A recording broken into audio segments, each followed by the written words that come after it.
Hello and welcome to Slamfire Radio, episode 519. Today is August 9th, 2023. I'm one of your hosts, Kyle. I'm another host, Mo. Oh, and I'm Kelly, and I'm trying to figure out the spreadsheet here thing. Okay, good. Adriel.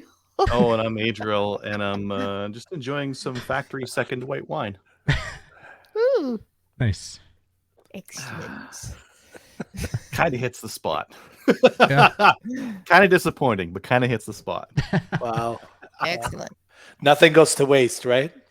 Well, no, you can't just throw away. Well, no, that's not I true. left the bottom of the bottle. The bottom of Yeah, the you bottle. leave that, and The then once dregs. it turns, you just use it as your red wine vinegar, right? No. Jeez. That's not how it works. There's only twice I've ever poured wine down the sink. It was gross. It was disgusting. Okay. All right, let's get into what we did with guns. And Mo, why don't you kick us off? Oh, wow. I did nothing, and I truly did nothing. So, long story short, I got a new puppy, and Yay! and Kelly, Kelly will appreciate this. New puppies are a lot of work, so they cut into the shooting time They significantly. they do actually. But she's wonderful. So Can't wait to meet her. yes. She Yeah. needs a lot of training. That's what she needs. We all do.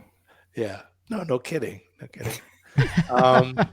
Yeah, so I didn't do any matches this past weekend or dry fire or Are you going into withdrawal? I'm just asking because it's That's only a been a long week time for you. It's only been a week so far, so I'm holding That's a strong, long but time. by next weekend I think I'll have the shakes.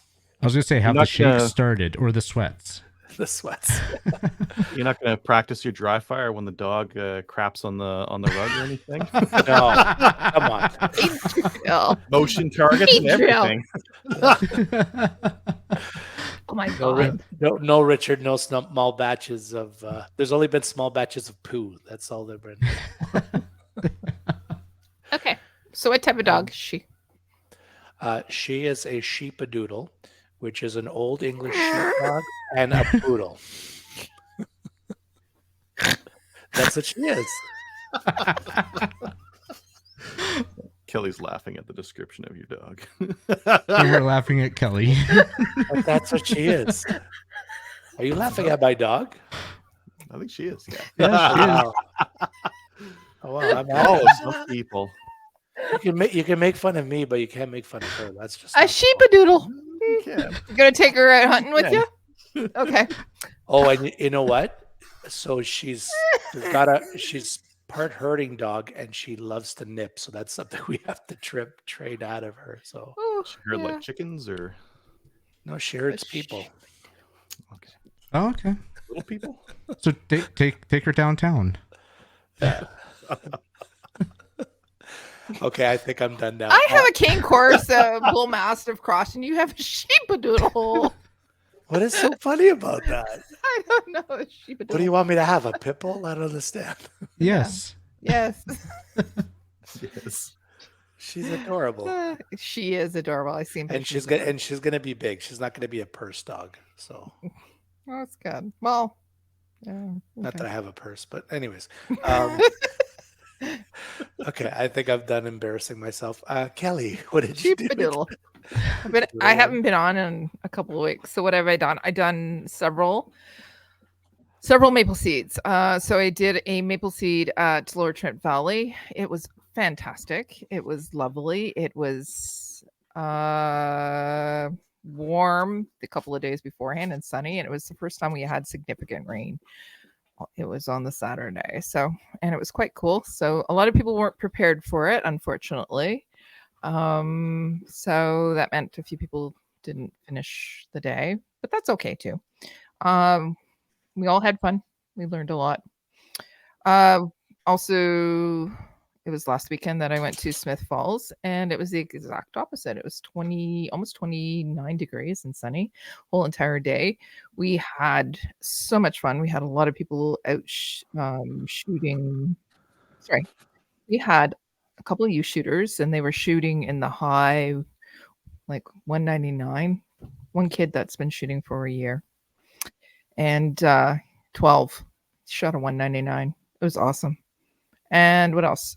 We had 6 riflemen. We also had a riflewoman, and it was really a lot of fun. One of the best shoots that I've seen in a little while. So it was at Smith Falls, and good range too. So I want to give them a shout out.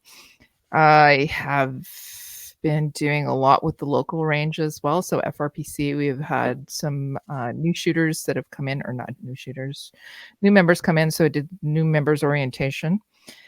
And then I've been doing the probation shoots for them. So I've had some last Sunday and for the probation shoots, and I've booked a couple more on this Sunday for probation shoots. Excuse me. I'm supposed to be shooting a sick match and helping out with building stages on Friday. Now I'm not sure if I can do it or not. So Patrick, if you're listening, I'm going to have to talk to you. Yeah. And then the other thing that I did is, it's not a gun, but I bought something new.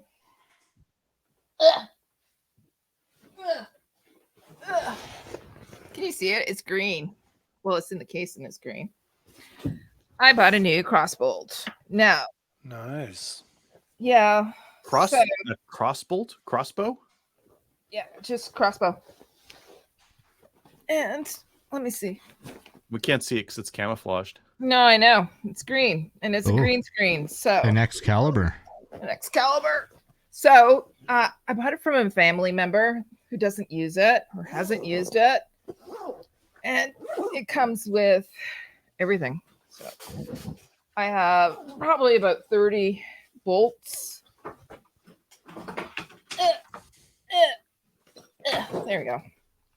It's like true camo. You can't see it. It is true camo. So it has an optic on it. I have so much stuff with it. So it's going to extend my hunting season by a couple of more weeks, several weeks. Crossbow counts as archery in Ontario? So it actually extends it into almost January. End of December, really? that you can actually go out with it. Yes.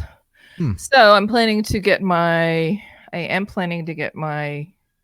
I'm going for a buck this year. So I'm planning to get it the first day again, because from the hot tub. Yeah, efficiency, right? Efficiency, but if need be, we can extend it into December.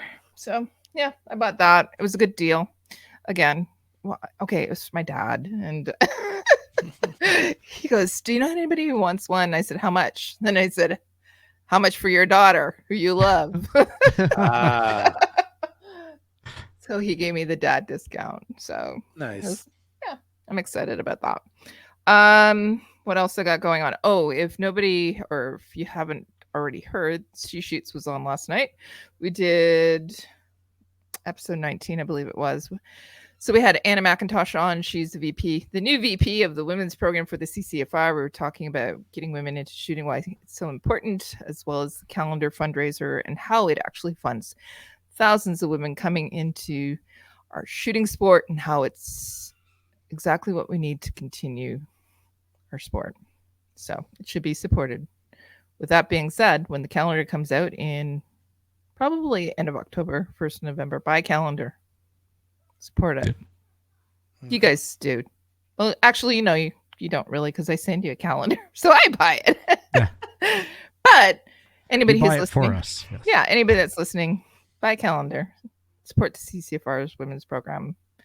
It'll fund a lot of shoots for women and getting them into the shooting sport. And then they'll bring the kids, and then if they bring the kids, then we can continue to keep our firearms, which is a good idea. Mm-hmm. It's been a crazy couple of weeks. Richard's asking if it will have the correct day and dates for the second year running. Oh, I'm sorry. Yes, Richard, it will. Stop it. For second year running. Exactly. Yeah. So Tony's talking about the BTSA Annie Oakley Day for this weekend. That's going to be happening. Annie Oakley, we always actually go out to that, or we have been going out to that. CCFR has been sponsoring it. We did it last year, and I believe we're doing it again this year. So yeah, that's it. Adriel, what about you? Stuff and things. Excellent. Wow. Riveting. more? Okay. I guess I'll go through some more. I made up some Carcano ammo using 264 bullets, and they were not very accurate. No, no, not very accurate. Had some reloader 19, which is way too slow for that rifle, especially for that cartridge, and especially for that cartridge with the 20-inch barrel. But I had it spare, and I'm not using it for anything else, so that's what I'm using. But it didn't like the 264 bullets, not at all. So those are the 268 bullets, which I got 200 of, so no problem. One of them didn't obturate the case. The case didn't seal against the inside of the chamber, and it blew carbon back. Nice. Fun stuff. Yeah, needs more powder. I was running it at too light of a load, so it needs more, which is okay. I'd rather have to put more in than less. Mike's saying he's noticed a lack of Adriel at Sherwood Park last weekend. There's a reason for that, and that it's not gun related. Well, it kind of is. Air show? Is an air show gun related? Kind of. Did the planes have guns on them? There's an F-18 and an A-10, so yes. There you go. The A-10 definitely did have gun on it, and yeah, I had pre-committed that to my oldest, who's kind of been flying that kind of thing. So that was my Saturday. And yeah, so while I was at the range, we did the Carcano, and then I fired a bunch of different guns. Fired the Tokarev. Those are horrible. I love this Olympia. I'm so glad I made this purchase. $200, and it's so accurate, and the trigger on it's so good, and it works with these 10-round mags after I cut the mag and made it work in this gun. But yeah, trigger on it is just amazing. Now, what I didn't have as good a time with was my Wrangler, my Ruger Wrangler. I had my nephew shooting it, and he was like, I'm hitting all over the place. Like I hit right, I hit left. I'm like, yes, just stop sucking. Like that's you 100%. And then I shot and started doing the same thing. So some of them were like bang on, and some of them were like, press the trigger down, and it's 3 feet to the right. The next one, 2 feet to the left. They're like massive changes. So yeah, I haven't looked closely. Something's fucky with this gun.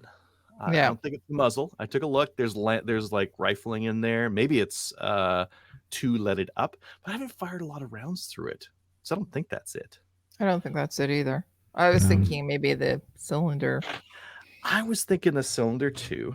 And if I look at it from the top, some of them, like the gas on the cylinder face there, some of them don't look the same as others. So I think like maybe it's not quite getting aligned, or it's not quite getting as good a seal, or something's going on. They do feel like firm in place. I'm not really a revolver guy, so I really wouldn't know how firm they should be, but they feel like it feels like there's not a lot of slop there. No slap practically when it's like cocked. No slop. No slop. So I don't know. Oh, that one has a little bit right there. Just a little bit. I mean, that'd be enough. Like, I would, obviously, do you have something that you can look at the chamber side of it to see if you're having any strikes? But I mean, chamber side, like look at the of the barrel, like if the lead's actually contacting in there. I mean, there's a bunch of carbon buildup there, but I don't really see. No, I don't see any lead shavings or anything like that. It's a mystery right now. I'm gonna try cleaning the barrel, like really cleaning the barrel out, and try it again. Nothing's loose. Yeah, I'm not really sure. I'm just gonna try cleaning the crap out of that barrel. Maybe there's like some bad leading in there or something like that. Like maybe there's a manufacturing defect that's causing those, like the odd bullet to get really badly stripped or something like that. But wasn't that good? Whereas this thing, like I was shooting at 50 yards and I was just cranking the steel with this thing every shot, just like dead on, just as fast as you can pull the trigger, just making hits on that thing. They keep like the sights on this thing are way better than the Wrangler, but and the trigger is much better, and just everything's better. But It's not a revolver, so it's got that going for it. It also makes it very good. Yeah. Yep. What else did I do at the range? Shot the M1 Garand. That's fun. How is it? Good. It's always good. Yeah. Always a good time with the M1 Garand. It's just a fun gun to shoot. And shot the Bren 2. And printed some groups at I'm getting about like 2 MOA. 2 MOA with most stuff. I wasn't able to, like the weekend before, I had shot some 70, was that 77 grain or 71 grain? Some heavier bullets, and I got like a couple of sub MOA groups out of it, which were really nice. And I wasn't able to replicate that on a rest. So it might have just been fluke groups. That happens when you're out like shooting. Sometimes you get these fluky like 3-round groups where it looks amazing, and then you shoot some others and you're like, oh, maybe I pulled that one. Oh, maybe. And you get it on a rest, and you're like, nah, I didn't pull any of those. So it's just 2 MOA, right? Which for a combat rifle is fine. 2 MOA is fine. I wasn't expecting anything more. I don't want to make sure I'm reporting accurately what kind of accuracy you can expect out of the thing. And sub MOA is not the kind of gun it's made to be, and not the kind of gun it is. But like, so good otherwise. So soft shooting. Too bad it's $3,700. Or cheaper. I mean, if you want to just get the 11-inch barrel one and just not convert it, like, boy, they're very reasonable. Pretty barky, probably, with an 11-inch barrel. Probably pretty barky. Yeah, got some bark to it. And then I have a Maple Sea this weekend in Blindman Valley, which is kind of near Red Deer. Sold out. Looking good. Yeah. If anyone, yeah, it's gonna be good. Got a couple of IITs going to be heading out there with me, so gonna head up Friday night and get her all set up and do a little event there. Drive home. Should be nice and quick getting home. Nice, very nice. Yeah. Excellent. And that's about it for me. Richard's asking, does that mean if you do it just once, it's not a sub MOA gun? Oh, I hate when people do that all the time on my reviews, right? Oh, my SKS, I shot a 0.75-inch group at 100. Bullshit. No, you didn't. No. You flinched your way to that. Yeah, I just get outright aggressive with them. I'm like, nah, you're a liar. That goes over well. Most people take that kind of feedback like really well. Oh, right? yeah. They're like, oh, you know what? I probably am. No, they flip out. Thank you for correcting me. No, they flip out. I'm like, dude, if you can do 3/4 of an MOA with your SKS, you should take that out to a PRS match. You'll win some events. Absolutely. Do that with your SKS. I believe in you. Go shoot a PRS match with it. See how it goes. Sure, it'll be fine. Yeah. Yeah. Yeah. Anywho, that's all I was up to. Who's next? I think I'm left. Yep. Kyle? You did something this weekend. I did. Yep. What'd you do? I drove up to, last week I drove up Tuesday night to Raton, New Mexico to go shoot the Rocky Mountain 3 gun, which we are talking about tonight in the main topic. Yeah. Nice. Yeah. So I won't go to full depth in this segment because going over more of it, but it was a great time. I mean, I think it was 5 or 6 days I spent there, and I can't get over that facility. It is incredible. I think I sent you guys a picture of when I rolled in around 9:30, 10 o'clock at night, and they got this half-mile drive, and these flags lit up, and then you got this big visitor center with museum lit up at the end of the drive, and I've never seen an entrance to a range like that. Wow. It's something else. But stayed on site. They got cabins all over the place. Like, they got competitor housing, and then they got these cabins with 4 rooms, and I think they got some single or double room cabins. But nice view to wake up to, and made feel a little bit more like back at home because there was like mountains and trees. So, and a little bit cooler temps. I think it only got up to 90 degrees Fahrenheit the whole time I was there. That's much better. A little better. Yeah. As far as the match, for me, I didn't shoot the way I expected. I'm still struggling with my pistol. It's sometimes I shoot well, sometimes I don't. And I didn't expect to be amazing at this match because I knew going into it, it was just such a different style, natural terrain, and just doing some reading. I I wasn't necessarily expecting to be like my best performance ever, but I still expected to at least shoot better than I did. Mm-hmm. But had some rifle issues, which I didn't really figure out. I just thought I sucked up until I finished up my final long range stage, which happened to be the big one, stage 2. And while I couldn't touch my handguard afterwards, I happened to, when I was putting it in the back of the truck, I happened to notice through the handguard, and yes, Sunday night, as soon as I got home, I tore it apart. But I don't know if it's going to show up on camera, but right up on this edge, you can see there's a little bit of a wear mark right up here, right up near the top, and it's the same thing on the other side. So it was rubbing. I thought I had the tolerance in the handguard, but it is very apparent that I did not have the required clearance in my handguard. So that was, it's one of those bittersweet moments. It's kind of cool that it wasn't 100% me, but still sucks that it was me because I built it and I thought it was fine. But so immediately I was thinking just new gas block. But yeah, I decided I might still go gas block, but one of the sponsors, Ergo, sponsor of the match, Ergo Grips, they were nice enough to put handguard on the table. So when I got to walk the table, all the guns were gone, so I pretty much beelined it to the handguards, had a nice close look at it, and picked up a new handguard to throw on this. And I did a test fit.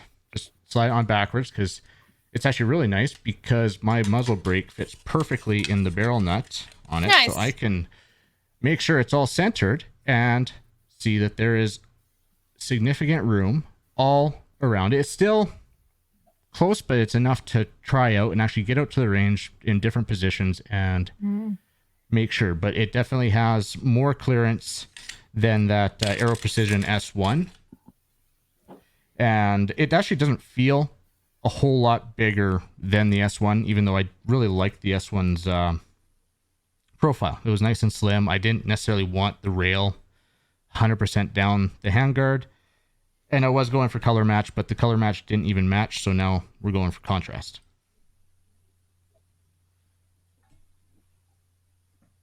So I'll get that on soon. And yeah, but it was really good match. And then I ended up, so I did the match in 2 days, shot 5 stages on Wednesday and then 4 stages on Thursday, and then worked stage 7, which was a 150 meter drainage gully pistol run. And it was a cool stage, but it was definitely fun to run every shooter of this 150 170 shooter match through that thing for over 3 days. And I think, get your cardio in. What'd your steps look like for the day? I was about to get into that. It was about 20,000 steps a day, which then it told me it was about 10 miles a day I was doing. Nice. So yeah, definitely by the end of Saturday, my shins were not liking me. By the end of Friday, my soles of my feet were not liking me. And that's 10 miles chasing the likes of like Josh Freilich and like speedy guys. Yeah. And really mental too. So it was a good exercise of the mind and the feet, because now you got to figure out, did they engage that, and scoring paper on 10 miles. Kyle's full American now. I'm down here. I got to just speak. I can't even bother convert, which that's actually that's 16 kilometers. So 16 kilometers a day, Tony. But then, yeah, you're doing the mental stuff too. And thankfully there was 2 of us that could move. So one person could have the timer watch for the failure to engages, because it was a failure FTE heavy stage. And after I shot, I'm like, this is going to be heavy on FTEs, because people are just going to run past targets. And it was so easy to do. But it was a great time. Definitely doing it again next year, and I'll staff it again next year, because yeah, it's in my new home state, so it's the least I can do is go staff that major while I go shoot other majors as a competitor. Help try and give back. But Richard's asking how the new shoes worked out. Well, while my feet were sore, I'm really glad I was not wearing the baseball cleats, because if I was wearing the baseball cleats, I would not be able to walk by the end of the day. Wow. So yeah, no, the shoes worked out really well, and I'm really glad I had them. But yeah, I bought a low capacity mag, a 20 round mag for this match. Didn't need it, because with this match in like TAC Ops, you can't use your drum mag. So I was preparing for different platforms to shoot off of. I prepped for the sling. Didn't need the sling either, but usually you do. But yeah, that was my week/weekend, and a low capacity 20 round. Yeah, I kind of did that on purpose, Tony. But this weekend I'm taking off. I'm gonna work on my truck. I should have parts showing up today, tomorrow, and work on my truck. Next weekend we have our local match. So yeah, that's it for me. We'll get into upcoming events. And Gord Kerr sent us one, and it is Eagle Lake Gun Club is hosting their 4th annual Lane Leonard Memorial Outlaw Match. The main event is Sunday, August 27th, 2023, start time 9:30. You can go search it up on Practice Score for all the information on the match. There's a 3-gun at MP3G on Saturday, August 19th, and that's in Peace River. And yeah, it starts at 6 p.m. Friday. The match starts, safety brief is 9 o'clock. So I believe registration opened for Chaz's September 3-gun today as well. Did it? Yep. Okay. Ooh. Or you guys still got room for this weekend too, don't you? Yeah, I think they reduced the number of bays we're taking because we've got room. Yeah. Okay, so if you're in Alberta, you want to go shoot Chaz, go shoot Chaz. And ORA events are constantly being put up on Practice Score. And Maple Seeds are going. It's still Maple Seeds season. Is this accurate, Edson? Yeah, I updated those all today. Okay, so we have open spots in Redmondville, New Brunswick this weekend. Edson, Alberta is next weekend. Nelson, BC has 1 spot. Hampton, New Brunswick has spots available. Chilliwack, BC, September 3rd has a few. Fort McMurray, North Battleford, Kananaskis will open for registration on August 15th. Chaz on September 30th has spots open. Okay. Ontario is sold up. Ontario's sold out. Most of them are. So we may have I'm going to be releasing another mat or another. Yeah, open some more. Holy jeez. Come on. What are you doing over there? Just put on some more matches or courses. Hey, FYI, what am I getting for my sandwich this year, by the way? Because I have one that's actually just like one from last year. I beat you. I don't. Yes, you I do. still need. We still need to Subway, update the info. please. I'll get the meatball one. You want the meatball? You are a meatball. Okay. Crystal's asking if you know how many spots in Edson. Lots. Probably a lot, right? Okay. Yeah, there's only one ticket sold right now. That one's in danger of cancellation if we can't get some more. Oh no, Edson. Edson has a bunch of great shooters there, but they do. But Great, like they've had a bunch of like mini natural disasters over there that are kind of. I know the fires, the flooding. Hey, unrelated to events, yours is Wranglers. How many rounds do you have through them? Not like 1,000? No, not even close. I don't even have I don't even have 50. I have 50. 20. I have probably 100. That's it. If any of our listeners have like 1,000 rounds through them or so, do you have? Oh, am I going to be able to get that? There's a ridge of lead on the inside right there. There you can see it. There you can see it. No, it's on the frame up here from coming off the forcing cone. Now I think it's lead. Do you have that? Is that normal? I would say that's carbon because of that massive gap between the cylinder and the barrel. Yeah, it might be. So, anyways, I'm I'm cleaning my gun while we're doing the chat here. Look at you. And I just wanted to know if you guys had seen that because I'm still trying to diagnose this thing. Maybe carbon. Okay. All right. Well, that is it for events right now. We get on to the news. Or do you have one, Kelly? No. Oh, okay. We get on to the news, and TACCOM has released dates for 2023. It will be September 8th, 9th, and 10th. I think they released them a while ago. I was gonna say, like, they released them, like, what? It's a little coming short up. notice. It's coming up. I'm going. They released them a while ago. Okay, I well, said they were released, did they? I said they were coming up. Yes. No, they're I don't remember Yeah. them releasing dates, so Oh yeah, the tickets are on sale. That's an Ontario thing. That's why you don't know about it. It's the 8th, 9th, and It's not 10th. important. all right, they don't Toronto. advertise outside of Ontario or Go ahead. Toronto for that It's matter. in Yeah. Toronto. Yeah, They advertise on the 401 and the 404. that is correct. Yeah. Thousands of people flock to Toronto. To attend. Mike's gonna be at TACCOM again. Are you? I probably will not be there. I don't know about the rest of you. I'm probably gonna go. Maybe. We'll see. Oh, and I'm Adriel, available.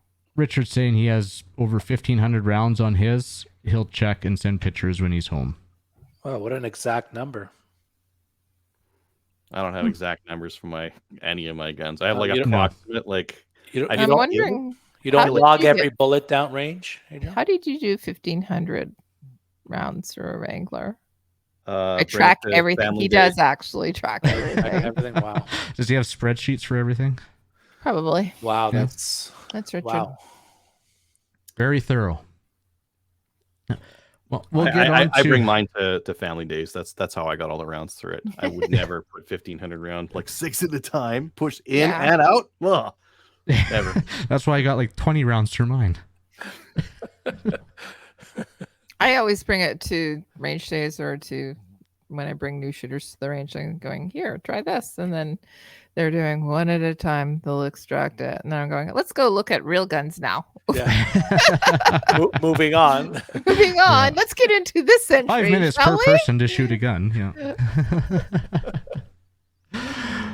Well, let's get on to new gun stuff. New gun stuff's brought to you by Bullseye North. Need a new boomstick? Bullseye North is Canada's shooting Canada's shooting superstore and a proud supporter of the CCFR. With a wide selection of guns and top trending gear for any shooter, free shipping over $200 with some exclusions like ammo. You can subscribe to their weekly newsletter to get first access to their hottest deals.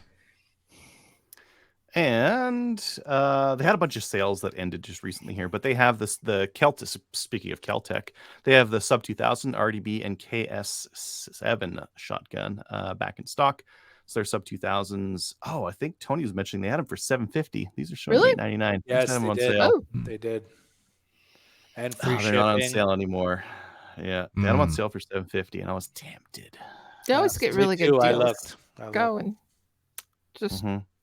sign up for the newsletter because it's a really good idea. They'll get all the hottest deals. And they usually, All the hottest. yeah, and the Wednesday nights, they put out a new deal. It's usually pretty good. Well, I Yeah. guess I'll share my screen and do the whole like let's look at some gun stuff together, right? This one, that one. As I am a cheapskate, this one called to me. Frontier Firearms has $5 to $10 holsters. No, $5. don't do it. They're Don't. surplus leather holsters. Yeah, still don't do it. Kelly, you know I have these, Oh, I know you have these, but and I've used still. them in matches. Oh, come on. Like, there's even Safari Land in there. What? Where? Safari Land, duty. Oh yeah, duty holster, Left-handed. $9.95. $10. Was Wow. $99.95. Now $9.95. What's it in? Like 90% some off. flaky cartridge. Well, look at that left hand. What if I want to have another gun on my left side? Well, then, Why Well, then not? you can Run two of them. Dual wield. Yeah. What is this? For Smith & Wesson 4-inch barrel heavy. Okay, well, I don't want it anymore. Not into revolvers. I don't swing No. that way. East German leather flare gun holster. That sounds awesome. Molly tactical drop leg holster extender. No thanks. Could you imagine going up to a track meet or something and putting your starter pistol in that. Now you're supposed to put your wallet and license and registration in there, so when the cops pull you over, you can grab it really quickly. Yeah. Yes. Do that. Yeah. I recommend that totally. It's a quick draw. Makes it easy. Yeah. The next one, I don't have a picture for it because they're sold out, but I want to mention it because it seems like something that Iron Guns is going to do more of. They had a Garand parts kit. That was a screaming deal. I think it was $700 US for all the parts you needed, except for the receiver. So that means you could get a Garand receiver, that parts kit, pay a gunsmith to tune the barrel, like time the barrel to the receiver, and you could have a full M1 Garand for $1,300. So if any of you are interested in getting a Garand for $1,300, I would recommend watching Iron Guns for the next time they have one of those parts kit sales.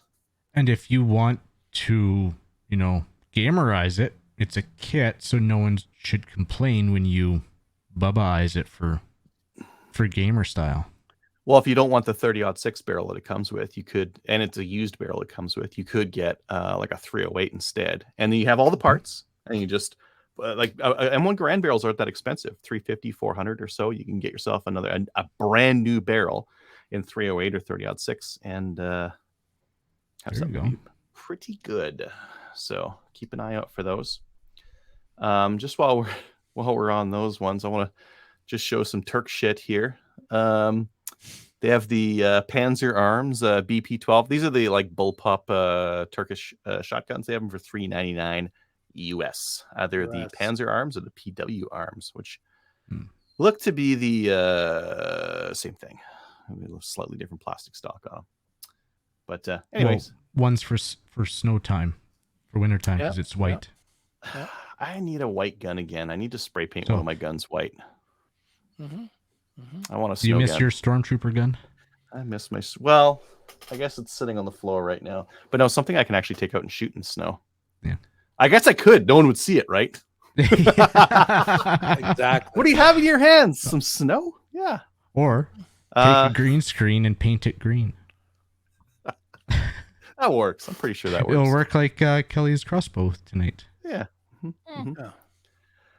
Tesro is doing some in-house bolt action builds. So they're doing some custom rifle builds, and they're in stock. They're ready to sell. So they're right around $5 or $6 grand. They've got 223, 6.5 Creedmoor, 6BR, 6BR, 6.5 Creedmoor, and 6BR. Yeah. But in Cadex chassis or Stars Pro or all sorts of other spacey PRS rifle kind of things. Very nice. Yes, there are. The next one here, I don't know why I had somebody from Iron Guns, but they must have posted more on CGN. They had their Henry repeating arms H001ML. This is the Mare's Leg 22 for $454 US. So you can get those. And then Cabela's had a couple of, they have their Wild Wednesday on sale on today. There's a couple of notable ones in there. They had the Stevens 320 field grade pump action shotgun for $269, which is pretty good. Good price. 28-inch barrel, comes with a choke, and you can get more with it. And it's got the fiber optic sight. Oh, that's for the turkey one. You don't get that for the plain Jane cheap one. Speaking of which one's cheap or which one's good, I did make another article for the Hunting Gear Guy website. All the Savage trim models like F or BV or whatever, I put those all up on my site because it's kind of hard to decode those. And then, they've got the Magpul bipods with 1913 or M-Lock for $160, which is cheap for those. Okay. Good. Yeah. Cool. If you're ever wondering about which Savage rifle codes mean what, I got them all right here. It's like XP, G, B, V, and that kind of thing, and whatever. So nice. Some people were asking on Discord. I'm like, oh, I think I found an article, and the article kind of sucked. I'm like, oh, I can make a better one, and I did. And you did. Anyways, that's all the new gun stuff I found. Cool. we'll get into the main topic. All right, and tonight we have Jared Bucher on. Jared is one of the match directors for Rocky Mountain 3 Gun. So welcome to the show, Jared. Thank you. Thank you for having me. To start off with, why don't you just tell us a little bit about who you are? I've been staff at Rocky Mountain 3 Gun for almost 10 years. I got drugged down there because I was chasing a girl, and I'd never been in 3 Gun before. And anyway, I've been staff there for 10 years. I became really close friends with the directors. And when they decided to step out of the match, they turned it over to me and my wife and another gentleman that was staff there as well. Cool. Well, why don't you just, so you've been with Rocky Mountain for a while. Why don't you give us a little bit of a rundown? Like how long Rocky Mountain's been going for quite a while. Like how did that whole match progress? And Rocky Mountain's been going on for this is our 21st year. And from what I understand, and I've heard different stories of it, Denise Johnson could tell you better, but it originally was Soldier of Fortune was the name of the match, and actually started in Las Vegas. And at one point, the match was moved to Colorado. It became Rocky Mountain 3 Gun. There was different people who took it over, and the Johnsons took the match over. I think it was in 05 or something like that. But I mean, it's been around a long time. Many of the people that are still involved in Rocky Mountain 3 Gun today were there at the beginning, which just makes it awesome for us. It's different, I think, than other 3 Gun matches because there's such a family appeal to it. We come down and when I see Kyle next year, there'll be hugs and whatever. It's like somebody just left at a restaurant the day before, you know, and very much has that environment to it. We're very focused on being a serious, one of the premier 3 Gun matches in the nation. At one point, Rocky Mountain 3 Gun used to have international match too, where we actually had different teams come in from different countries all around the world. And that some of those guys are still there today because they got a bug for Rocky Mountain. This year we had shooters from 4 different countries that I can think of that I was helping get their gear and ammo and everything to the match. So yeah, Rocky Mountains is kind of its own animal. In the 3 Gun world, there's so much 3 Gun out there. And we've always said we don't compete with anybody. We just kind of offer a unique product. We're out there at 7,000 feet, running in the gullies of the mountains in northern New Mexico, and it's something different. It really is. So did you say that it started out with Soldier of Fortune? So it was Soldier of Fortune, then it turned into something else, and you guys have that legacy from that original Soldier of Fortune match? That's correct. Yeah, that was the original match with Soldier of Fortune. And the old match format, every stage was blind. You came up to a stage and you didn't see a single stage until you started it. They just told you what weapons to take with you. has it always been an open terrain match like it is, or? No, it's not. No, it was not. I in Vegas, it was. In Colorado, it was run on a range. And they ran it down in Pueblo for a while too, before it moved to the mountains and at the Whittington Center. And that's the Whittington Center is just its choice. That's 52 square miles of terrain and ranges and game and everything out there. And it's a great shooting venue. Another part of Rocky Mountain 3 Gun that a lot of people don't know about, except for the diehards, is He-Man Nationals. And every year we shoot the He-Man 3 Gun Nationals before Rocky Mountain 3 Gun. And same style match. There's less stages. There's only 6 stages, but that match is focused on heavy calibers like 308, 45, and pump shotgun. And that match sold out, I think, in less than a month whenever we posted online. Wow. Didn't realize that. But you have Wee Man part of that as well, don't you? Or nowadays you do? So you have He-Man and Wee Man class. So the original He-Man was Eddie Rhodes. He was a police officer. And if you go back and read the blogs and all this stuff in the early 2000s, he's the one credited with starting heavy division in 3 Gun, was Eddie Rhodes. And he used to have these shirts that said 9mm makes you weak. And so Eddie Rhodes died unexpectedly. And Denise Johnson from Rocky Mountain 3 Gun started the He-Man Nationals to honor Eddie Rhodes. And we've always had a He-Man and a Wee Man class. And Wee Man, you can basically run anything you want as long as it's 223 or not 308. It used to be Okay. back in the day too, and we may bring this back. I don't know. It was fun. You got a green shirt for shooting He-Man class. You got a pink shirt if you shot Wee-Man. Well, a third of us at the match are Wee-Men, because I didn't have money for an AR-10 at the time. And guys would come out on the stage, and I'm wearing a Barbie pink shirt, and they'd make fun of it. And say, "You have no clue how hard I worked to earn this Barbie pink shirt, man." And I've got a collection of them in the closet too. Nice.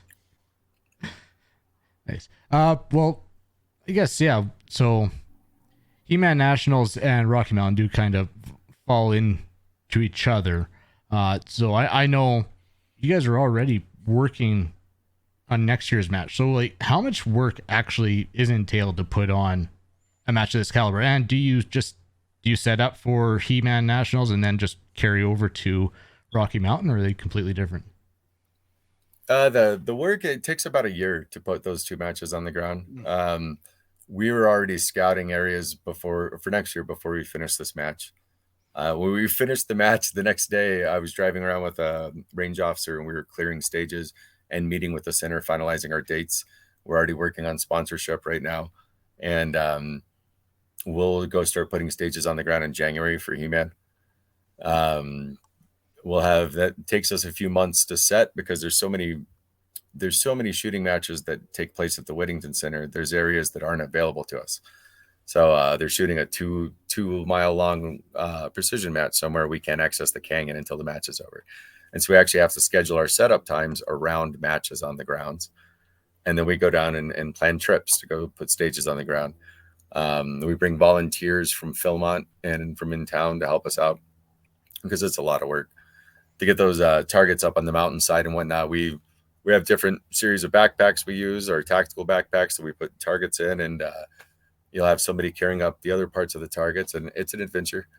It really is. So when we get He-Man on the ground, we shoot those 6 stages in May, and then we generally keep those 6 stages or parts of them, and we modify them. Like you won't see the same stage at Rocky. You may see part of one stage, and then we add 3 more for Rocky Mountain 3 guns. We have 9. Okay.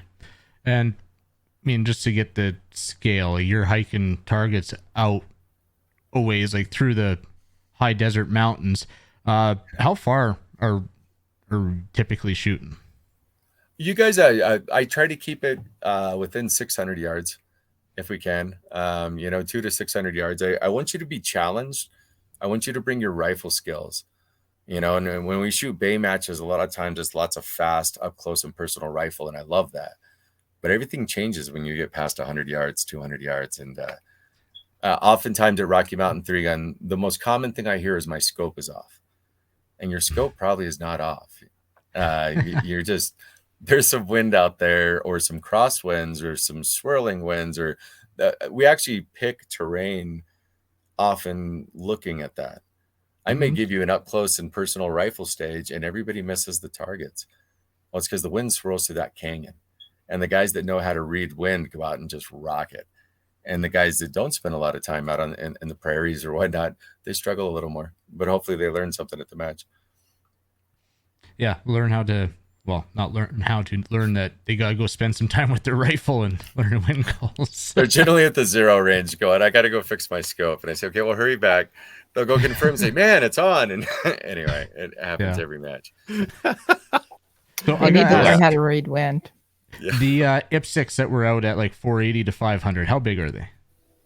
It's a standard size IPSC gong. So it's the size of a male, So it's a IPSC target, just a steel. Okay. Yeah, it's just a big AR 500. I figure if I'm going to put them out far enough for you, that at least you have a chance at hitting it. That's smaller than I was expecting them to be, but cool. Really? Yeah. No, you did great on the rifle stage. So no, I didn't. Trust me, I was looking at scores. You did great on the rifle stage. There's a lot of people melted down on that because that draw we picked there, they call the hogback. It's a very challenging place to shoot rifle. I did really well on it because I've shot there for 10 years. And the first 2 years, I looked really poor, really poor on my rifle. Yeah. Oh, that stage 2, that kicked my butt. That. It was too long in retrospect, but God, it was fun. Well, I think we had 40 it's like what you were saying. It's your skill, and testing your riflemanship, and I read that going into this match that it's a rifleman's match for sure. Very much so. If you can't shoot your rifle, you're not going to do well at the match. But yeah, no, at stage 2, I thought it was fine if you knew how to shoot your rifle, but I did not this weekend. A big aspect of Rocky Mountain 3-gun, and we clarify this often, is I'm trying to get you out of your head. I've shot in berms my whole life, and then this cute little woman I was dating takes me to a 3-gun match, and my life's turned inside out. Like I thought I'd shot guns before, right? And I didn't even own the gear to do such a thing. And when you're out shooting the berm matches I've shot, they're a lot of fun. They're very challenging. Guys put down amazing matches. When we shoot in terrain, we're limited by the areas that we can even access, where we can park people, where we can put porta potties to get people in and out. And oftentimes you're shooting into the sun. The wind whips through there. There's every challenge you can imagine. We have animals walk through our stages. I don't know if you saw that this year, Kyle, but we often have to stop a stage because there's a bear or some deer. I had heard about a deer, and then I had heard that a rattlesnake got shot because it was behind a target. That's a wonderful story. There was a bear on that very same stage, on stage 5. 2 of the competitors got pictures of the bear. Oh, really? And these things will happen during the match, but people will complain because they were staring into the sun, or because the wind, it's just too windy to shoot rifle today. Yeah. Well, that's kind of the point. We're getting you out of your head, so where you train, you max. The guys that are really good at that come out and they just rock it because they train for all those conditions. It was not windy this match. Like I've shot in Saskatoon. It's middle of the prairies, and it's windy there. And the wind, like you're talking the swirls there, it's berm match out to like 300, but the wind still swirls and it will throw you right off target there. That's funny. Yeah. I don't think you can complain about shooting into this sun, or you can complain if a bear eats you, or like you get a rattlesnake bite. Yeah, that's something to be complaining Well, about. people get really mad. I had 2 competitors that were really upset because they ended up finishing late one day, and legitimately the sun was in their eyes. If I'd gone and I dropped down on the rifle prop and I got behind my scope, I would have been staring into the big sun. If you watch other guys that shot at that same time of day, they came up on their elbows. They weren't as stable. But what they did is they eliminated the sun. And that's just you just thought different. But it's part of shooting. Yeah. Yes, it is. And everybody is on a different stage. So, you know what? They may be shooting into the sun at a different stage. So it's Very part much of so. shooting. Getting bad wind, or Stop making excuses, people. Just shoot. Hey, I have a valid excuse this year. We'll get into that when I do what Oh, I did. sorry. There's always just said not valid. I had a torn It might be rotator my cuff. own stupidity, but I had a valid excuse. Well, there you go. Taking ownership. A torn rotator cuff going into the match, and I knew I was going to struggle with my shotgun, and I got through 3 stages okay, and my own shotgun stage like took me out. It did. My shoulder was done. The guy that was ROing me kept asking me if I was okay. He said, "You look like you're in pain." Anyway, but you just plug through, and I had a great time. Well, why don't we start going through the stages and what kind of challenges each stage presented? Like that shotgun stage, that wasn't a small shotgun stage. No, yeah. We keep those between 36 and 40 targets generally. Yeah, and so we'll have you 80 to 120 yards generally, but you're in terrain, so you could be running downhill, uphill, Or both. Yeah, both. Generally both, right? Yeah. Your barrel's gonna get hot. Oh, does. You don't wanna touch it did. Okay, so stage 2 was basically long range, and so you had like 4 paper, a bunch of T-post targets, and then you had one position where you had 6, we'll call them metal man or flasher targets, ranging. I think I ranged those. Those were ranging from like 80 yards out to 400 at the first position, I think. Yes. And then you had an IPSC that was at 480 in that position. Or maybe that was 500 there. No, it was 500 there. Second position, they were closer to 480. Okay. Yeah. And then, once you did that, you ran to your second position. You had 8 targets, same thing, ranging from 80 to 400 yards. And these metal men targets, what were they? Were those a 12 inchers or 10s? Generally, they're 12. Once we get past 300 yards, we try to go up to 16s for you. That doesn't always happen, though. Sometimes we put one out there that's a little harder to hit. It's just it's so small at range, Yeah. Yeah. So and then you had two of the Ip6 that were like 480. Yeah, 480, Yeah. and that's right. You'd be right. The first position was farther back towards the start. So Yeah. that's classic Rocky Mountain 3-gun right there. We always try to throw down a rifle stage to make you work for it. Yeah. Every that shooter was, in the match could have probably cleared half those targets if they were just trying. well, I know my barrel got so hot on that one that I couldn't touch my handguard anymore. I was like, okay, I can't touch it. I'm done. Yeah, Yeah. the shotgun stage is like that too. Yes, it really heats Yeah. your shotgun up, and so you learn how to manipulate that weapon under real extreme conditions. I want everyone who reloads strong hand over the shoulder to go shoot that stage so they learn not to rotate the gun in their hand when they reload. Weak. Just use weak hand. Yeah. You see, because I load that way, and I forgot my glove, and you see the guy gripping the side of the shotgun. He looks really girly running down the thing, but he can't touch it. Pistol stage too. Your pistol stage, what you had 40 targets over 100 plus yards. Yeah. What? Oh, yeah. It was 40 targets, 52 rounds minimum. And you're running down this drainage gully that was, I would put it about 100, 150 yards up, down, and around. Sure. I went up and everybody says this is so long. They told me I don't even want to walk it again to look at the targets. This is too long. Well, And then you put me to work that one. Yes, you did. Yes, because you've got legs. You've got legs. What was your top shooter? Do you remember his score? Yes, it was Josh Freilich, and he got 62 seconds on that. 40 targets, 120, 150 yards, you said, in 62 seconds. And they're hidden. Like, you have to remember where they all are. You're shooting uphill, downhill, across, through trees. We had a 17-year-old boy who actually took first place at the match. Good job, Varric. Varric shot it in 67 seconds. 60, and he had a pistol malfunction on the stage that he had to clear on the clock. Oh, yeah, that was wild. So he had a pistol malfunction, like a double feed. He had to rip his mag, rack his gun, reload it. And then, about 3/4 of the way through, he had like one of those stutter steps. So ran forward probably about 10 feet, ran back about 8 because he thought he missed a shot on paper and saw that it was good, and then finished the stage. That's why Kyle was there. Half the staff, including myself, probably couldn't have kept up with the kid. Really. You're going to see some of the best shooters in the country every time you come out to Rocky Mountain 3-gun because they want the challenge. They know there's going to be some fun out there too. Yeah. So we'll get back to the stage. Stage 3 was a shorter one. A little, I would say, besides just the setting, was more of what somebody might be used to for like a base style. They had three shooting positions off the bridge. You had four targets. I would say, what was the max range there? I think 250 was the long one on that stage. Oh, really? Or not, okay. maybe not even 250. I got lazy. I didn't even range that because I didn't think it was that far. It was, but yeah, as long as you're dead hold on your 3, you're probably good, right? Yeah. And then there was a bunch of pistol along the little drainage that you did. Like, that was a fun stage. Well, they were all fun stages. They were all fun stages. But with stage 4, we decided this is our first year taking over the match, and we're walking into something we don't know what we're doing. We've set up stages for years with the match directors, but we've never been on this end of it. And we threw down a berm stage on stage 4, but it was a Rocky Mountain berm stage. You're shooting down to the end of a gully. There's small rifle targets.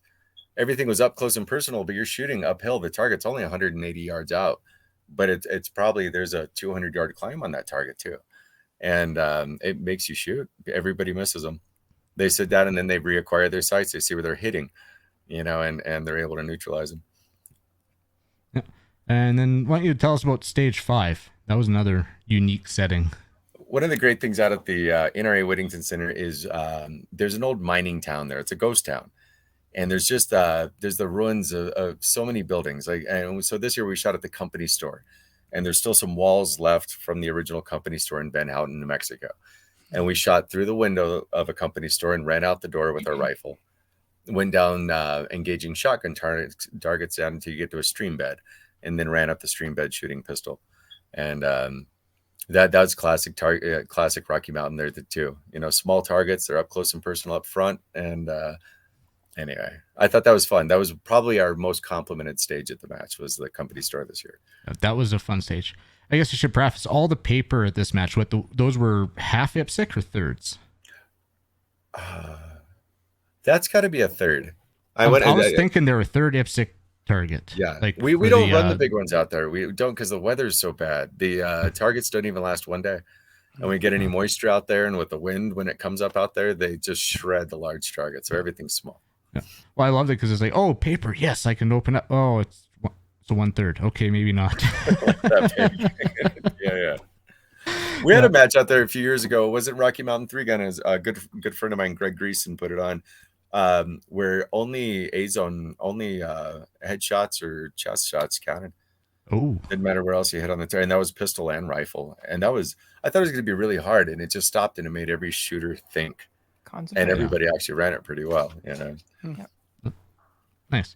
And then we were already talking about stage 6 a bit, that shotgun stage. How many targets was that? I think we were talking, it's like just over 30 targets or something like that. I think it was right at 40. We counted 37 birds, including the flyers, and then you have the 2 slug gongs. And we try to really bring it for the shotgun stage. You know, you've got static things that you can hit. We have so much terrain out there, and we get to use it. And you got to keep your head on a swivel, because there's targets everywhere. And we have mountainsides hills that we like to use, because we can throw flyers off either side of the hills in front of you. And Ben Herman did such a good job designing that stage this year. He had double MIDI toasters that throw straight up. That's a hard shot, you know. And once you get a couple doubles, guys get those, and they love shooting them. There was doubles down at the end. We had one guy throw the aerial clay, and instead of stopping, it was actually Ben Herman. Instead of shooting the aerial clay, he ran down 2 more steps and shot the next activator and threw 2 more birds, and he smoked all 3 of them. And the video is great. Everybody's just screaming, and that's a good time. Well, come to think of it, I think you only had 2 targets that were a single thrower. Every other thrower was a double bird thrower. That's good.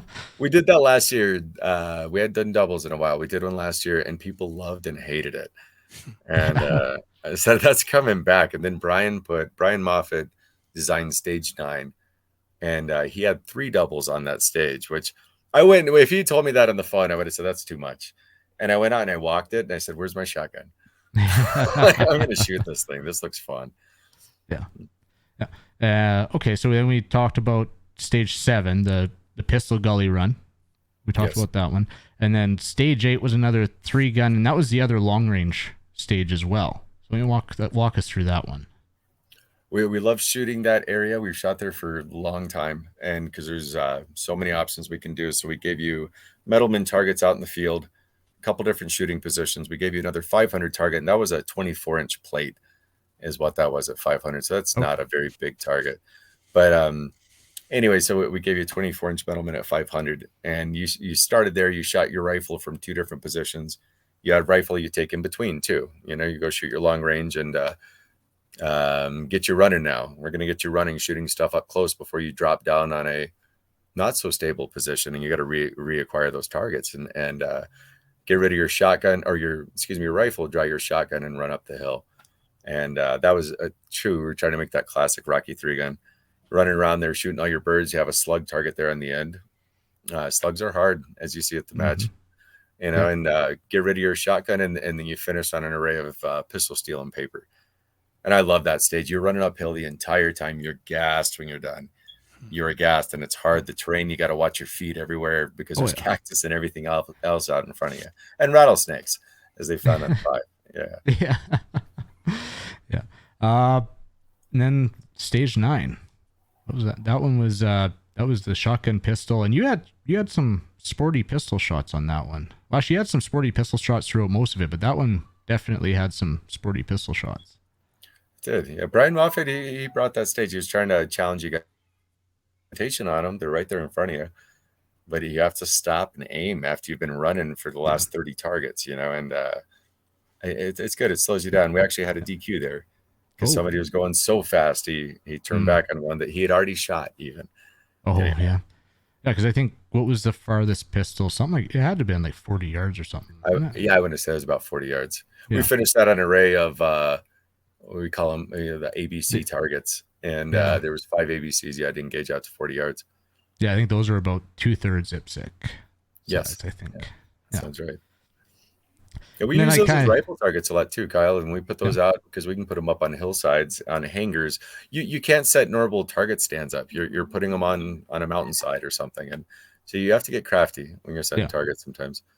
Oh, for sure. And I saved the most interesting stage for last, stage 1. That one was cool. That one was really cool. And why don't you walk us through it, stage 1, the blind stage. So we couldn't walk this stage or anything. You were just walked up there and here you go. Yeah, we had the whole thing. We couldn't do the entire plan. You're actually starting. It's an old mobile home that different government agencies use to train in out on the Whittington Center, and we used it as a blind stage. And you're sitting on the John, sitting on the toilet whenever. Originally, Emily had designed she wanted a rifleman, which had the stage layout in it. That was your stage brief. You'd sit down, you'd see this layout, grab your guns, and go.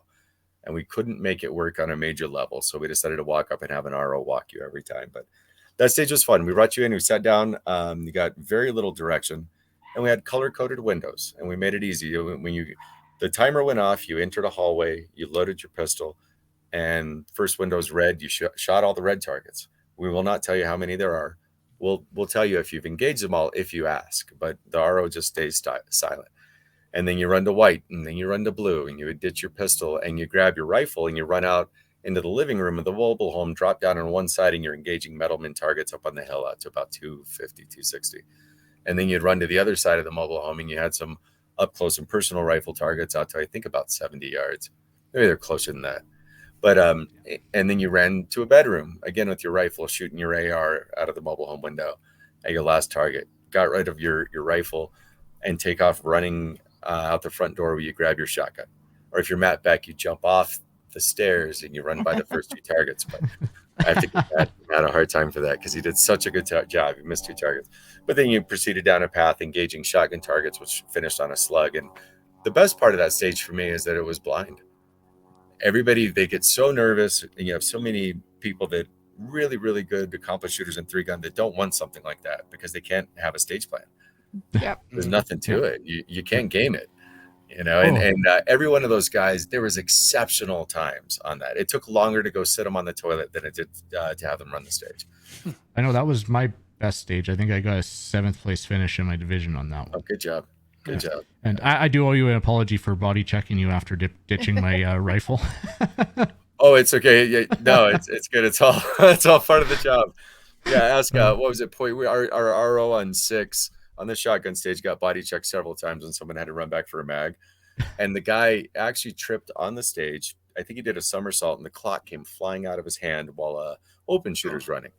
And the other RO scooped the clock up out of the grass and just finished the guy, and nobody was the wiser. Yeah, but that stage 1 was fun, and I didn't have an issue with it being a blind stage. I would have loved to have shot it as just a normal stage to get a plan. That would have been Sure. absolute riot. But it was a fun stage, and I think it was a good blind stage. So in the Sounds past, good. we've been known for blind stages up there, and we shoot other matches where there's lots of blind stages, and you may come up. Our last big blind stage, there was 42 pistol steel in a gully, and you walked up blindfolded. They took off the blindfold and they hit start, and you had to find every one of them. And Cool. it was a lot of fun. You got nervous about it. I think I killed every one of them. I could not imagine doing stage 7 blind. I could not imagine doing that. That's a hard stage blind. Yeah. Yeah. Ben hit those targets well.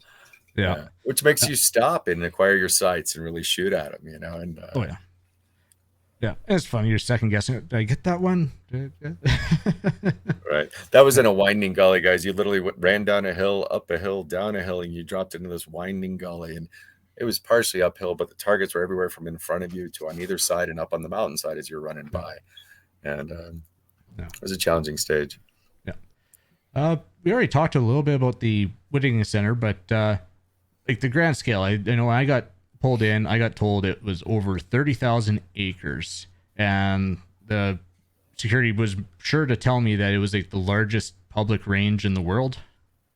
And they claim that, yeah, they claim it, but yeah, like I know it's a phenomenal facility. They got the cabins there, and those are, am I right? Right, those are available to rent like year round. You can just go there, kind of like a destination range, and rent the cabins. Go spend your time there. My wife and I, we travel a lot, and when we're on the road, we've been known to pull into the Whittington Center because I go get a room in one of the cabins. There's a full kitchen there, full refrigerator and everything, and it costs what it costs in town. So we just stop by the grocery store if we're going to be there for a couple days, and we'll be barbecuing. Or we got stuck there in a snowstorm for 3 days, and we had food in the fridge, sitting at the cabin just watching the snow. And I love the Whittington Center. I can't. The grounds there. That's why Rocky Mountain's there. I was thinking about that a while back. I said, why has this always been here? It's so hard. Every person that comes to our match has to come from somewhere. We have very few locals, and there's no major airport. You can fly into Albuquerque, Santa Fe, Colorado Springs, Denver. That's it. Yeah, and you've got to come to us, and yeah. That just it boggles my mind to have a facility like that in a place like Raton, because the local population can't support that place. It doesn't have the population base to support it. Like they thrive on being a destination range, I guess, and then the grand scale of competitions that they put on, I guess. Some of the better known rifle, shotgun, and pistol competitions, you'll see bench rest. Shotgun's huge at the Whittington Center. And you'll see a lot of the national matches, state championships, you name it, all come to the Whittington Center. And that's what keeps that place. It's packed for 3/4 of the year. Yeah. Well, it's encourage everybody to check it out. It's a must-see venue for sure. Something got released today. Dates for next year? You want to go over for next year? A shameless plug, right? I'm all about the shameless plugs. And Keltec, our title sponsor, is coming in big next year. They're already planning it, leaving the match. So Rocky Mountain 3-gun is going to be August. The competitor shoot is August 9th through 11th. For anybody that wants to come staff like Kyle, maybe if we can twist your arm again, we'll do our competitor or our staff shoot the 3 days before that, just like we did before. And I've got to pull up the dates for He-Man while I'm doing shameless plugs. Yeah, sure. And I already told you before I even left the range on Sunday, I'm in for staff next year. Well, we appreciate it. We had a lot of people. It's a crazy thing. So you drove all the way to Raton. We had people coming from all over the country just to come work the match. And then the competitors were signing up to staff the match as they were leaving, and they came out, they experienced it and said, man, I want to do this. And that it sucked me in. I've been there for a long time. See, He-Man, the He-Man 3-gun Nationals is going to be at the Whittington Center this year on May 18th and 19th, with the staff shoot being on the 16th and 17th. And again, that we it's a heavy metal match, but I think at the last match, 40% of the match were probably shooting Wee Man. Okay. And half the time I shoot Wee Man class there too. Yeah, and it's just Wee Man. You don't split up Wee Man to open, TAC Ops, limited, anything like that. The great thing about shooting Wee Man is if you're a TAC Ops guy, you can come in. That's the one match you can use your shooting bags. You can use coupled mags, bipods. We allow all your gear if you're shooting Wee Man class. So females, if they're shooting 40 cal, right? Are they given a class themselves, like She-Ra or?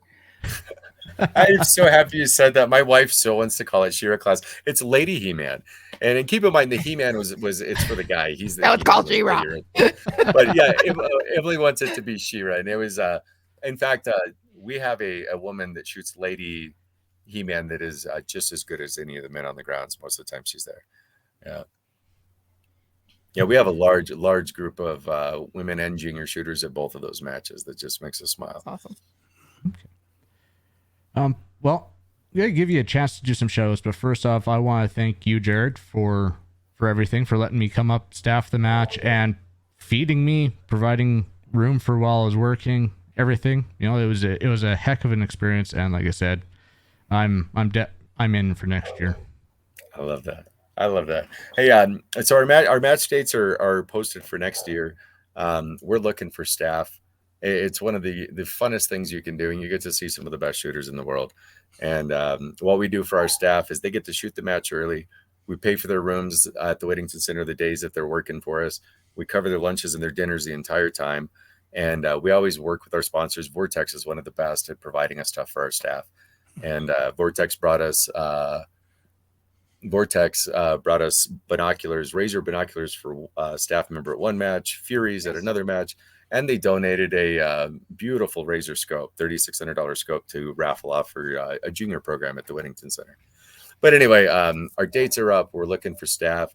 Our registration will be it's January 1st every year for both the matches.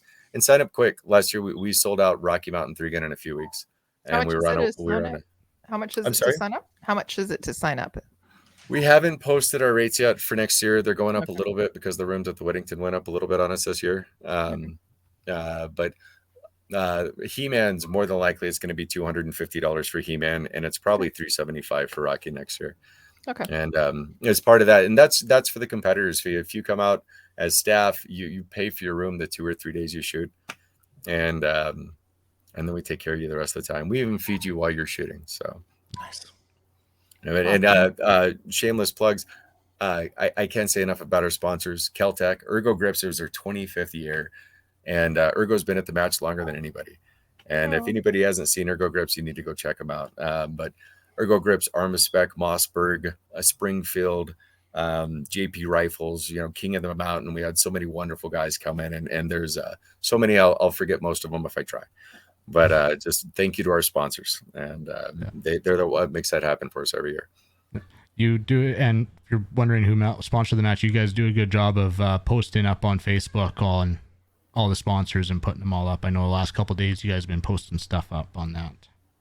Oh yeah, and we'll do some shout outs to sponsors going forward too. I like to get pictures of their team because so many of our sponsors send shooting teams. Awesome. Well, thank you again, Jared. Thanks for an awesome match. Thanks for taking care of me while I was up there. And thanks for coming on tonight to help promote Rocky Mountain and tell the world what it is. Well, guys, I appreciate it so much. Thank you for what you do, and maybe I'll come back and see you soon. Sounds good. Awesome. Thanks Thanks. for coming on. Jared. And thanks again to Jared for coming on, telling us all about the Rocky Mountain 3-gun. And we'll get into listener feedback. We've been pretty much keeping up on the comments from Facebook. No, just had something come in on Player. Not quite new gun, but new gun related. 22 Creed, new cartridge. Hornady sells ELD ammo. Sammy approved. Okay. 22 Creed. But why? Because people can't get enough Creedmoor, I guess. Yeah. Have you tried putting a Creedmoor on it? You got the 22 caliber, eh? You tried Creedmoor. I want a 30 Creedmoor, maybe. Can I get a 30 Creedmoor? AKA 308. No. Yeah, my 22 Creed for when barrel life isn't an option. Yeah.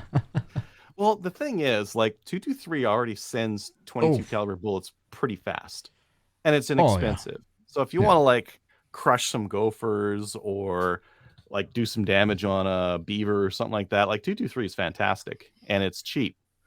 Did I mention that it's cheap? So I don't know why why do you need to put like a ton more powder behind that round? And if you're gonna go long range, go with like a 6mm or 6.5 or something like that, so you get a little bit more weight and whatnot, instead of just burning your barrel out in 1,000 rounds. Yeah, it's my thought on the subject. But that would be in between the two. We did not get any emails this week. And YouTube comments, we did get a couple of those, both on last week's show. We have Link saying, I guarantee the reason the guy got off from the murder 2 charge is because the government knew they would lose, and it would set a legal precedent that would make self-defense easier to claim. That's a pretty good guess, and probably correct. That makes sense. Eddie says, Adriel, what about hot dog, water, macaroni a la grouse? That's Sounds like a taste sensation. You're not going to be wasting any any of the flavor profile with that. Might go nice with a factory third wine. What do you think? A good pairing. Well, marinated in the factory third. You. Oh, That's brother. just all wrong. That's Very rock. Very rock. there's so much I wrong did with not that. see anything on Instagram this week. No reviews. Discord. Go. We're actually having some discussion there this week on my rifle. Now, Sure. so you can go ahead and join our Discord server. Our Cabela's link. We do have a Cabela's link, and if you go to our website, you can click the link and purchase your stuff from Cabela's. It won't cost you anything more, but we'll get a little kickback from that. And I believe Adriel has a list of purchases from last month. I do, and I think I influenced some of these. Just think a little bit. Not this one. Someone bought a Smith & Wesson full tang drop point fixed blade knife. Looks like a very decent price, $15. Very I decent. hope that's what you paid. Actually, I can't see that, but anyways, they're on sale right now, Wild Wednesday. So if you want one of those, that's there. I think on the other purchases, I had a strong influence on them. Someone bought the Cabela's Covenant AR 1-8 by 24. And I like you this- sold them out. They're out of stock online. You Yeah. sold out Cabela's. There was a mad. Still have run limited on them. stock in Edmonton South. Limited stock. I'd like to limited see- stock. I heard what you thought of it. Now I want to know what our listeners who bought them thought of it. Hmm. I'd like to hear. Well, two of them send bought us- it, so Yeah, send us an email. Let us know what you think. yeah, I still have mine's sitting right here. Mm-hmm. I think for $200 is a pretty decent buy. Not if you have better scopes, but if you don't have a better scope and you need a scope, $219. Yeah. Boy, that's hard. That's hard to beat. Oh, was that was the list? That was the list. That was Okay. the list. Scopes. All right. Well, just go use that link, and once a month we will do exactly what we just did here and review the purchases and approve or disapprove of them or otherwise. We'd like to thank our supporters on Patreon and Player, and if you'd like to support us, you can go follow us and subscribe over there. You can also email the show. You can send us email to slamfireradio@gmail.com. And as we say, we have a Discord server as well. So, shoutouts. Anybody have any shoutouts? I got a I couple. totally. Go ahead, Kelly. I would like to give a shout out to Lord Trent Valley for hosting us for the Maple Seed, and also to the Smith Falls, particularly Mike Moore, who was our point of contact at Smith Falls, and then Go ahead. also all of the instructors who came out to help at the events as well. So y'all know who you are. So thank you, y'all. I thought I was scraping lead off this. I'm actually scraping the aluminum Oh, receiver. nice. Oh no! I'm like, oh look at all this shiny stuff coming off here. Oh, That's no. good. Good job, No, Adriel. that's So is it Dremel time now? Oh boy. Oh, boy. always trouble time. I don't know if you guys saw me cleaning it, but I had a brush chucked up in my drill because I was running it back and forth through the barrel. Oh, 'cause yeah. I don't f around with lead deposits in a 22 barrel because it just I do takes that with shotgun to get the plastic out. It takes, if you try doing it just like doing by the factory, run it through and then unscrew it and then put it back and then screw it back in and then unpull it out. It's like, oh my god, you'll be there. You'll be days to get rid of all that lead. No way. No, I check it up and I drill. Anyways, I don't know where I'm going with this. It's looking cleaner, I guess. Kelly looks like she wants to say something. Nope. I just hyped up on caffeine. Thank you. Mo, do you have any shoutouts? No shoutouts for me. You're not gonna shout Oh, out I your- guess I could shout out the Sheepadoodle community. They need love too, despite Kelly's feelings about them. So Is there an actual community like There Facebook probably group is. and everything? there's a community for everything. Yeah. Yeah, fair enough. Oh Yeah. yeah. I'm learning about dogs. It's insane. Sheepadoodle. Dog people are. I need to look these up, like full sheepadoodles as adults, because Babies are cute, but sheep. They're big. Uh, And, they're big and fluffy looking. Bulldog and Shih They're- Tzu. That's all I want. There is sheepadoodles. Of course there is. Do you think I made it up? That would have been genius. Yeah. Why would I make it up? Like, They are pretty cute. Funny. thank you. They are really cute, actually. But sheepadoodle. Richard even found a website for it. There you go. Thank you, Richard. Adriel, do you have any shout outs? Shout out to Richard. I'm gonna put your receiver in the mail. Nice. Yay! Congrats, by the way. It's awesome. He's our winner from last week. I'm going to shout out Jared, Ben, Emily, and the rest of the crew at Rocky Mountain 3 Gun for an absolutely awesome match. And shout out for all the sponsors who sponsored the match, because there was a bunch of them, and it was a pretty good prize table, and it was good to see the support still out there. Yay. And with that, we're going to sign off. So go join our Discord server, watch us on Facebook, YouTube, and Player. Join the CCFR, and we will see you next week. Good night. Bye. Good night.